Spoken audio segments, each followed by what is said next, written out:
Ikatan Dokter Indonesia berharap pemerintah mempertimbangkan untuk meniadakan libur akhir tahun 2020. Hal ini disebabkan momen liburan berpotensi menimbulkan kerumunan yang bisa menjadi klaster baru penularan COVID-19.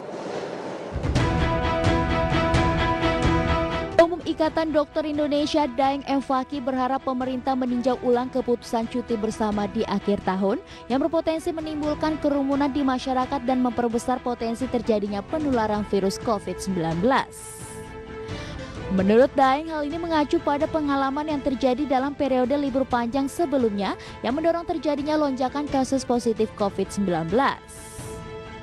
Untuk mencegah ke depan terjadi lagi lonjakan yang besar, kami sebenarnya dari Ikatan Dokter Indonesia sangat memohon ke pemerintah untuk mempertimbangkan barangkali kebijakan libur bersama, cuti bersama ini ditiadakan kalau bisa. Karena ini akan memicu kegiatan kerumunan dan akan memicu lonjakan penularan di masyarakat.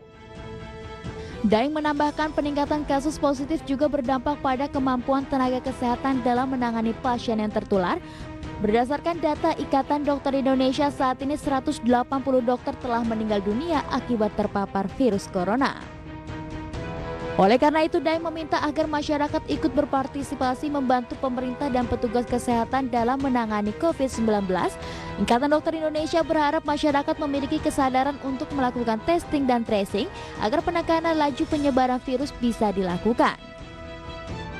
Hal ini karena penyebaran COVID ini bukan hanya tanggung jawab petugas kesehatan dan pemerintah, tetapi juga tanggung jawab seluruh masyarakat Indonesia.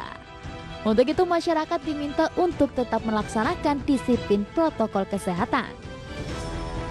Sebelumnya, juru bicara Satuan Tugas Penanganan COVID-19 Wiku Bakti Bawono Adi Sasmito mengatakan, pemerintah mengevaluasi tren kenaikan kasus positif COVID-19 pasca libur panjang di masa pandemi COVID-19. Terdapat 3 periode libur panjang yang menjadi bahan evaluasi pemerintah, yaitu libur panjang Idul Fitri 22 hingga 25 Mei 2020, HUT Republik Indonesia pada 17 hingga 23 Agustus 2020, dan Maulid Nabi Muhammad 28 Oktober hingga 1 November 2020.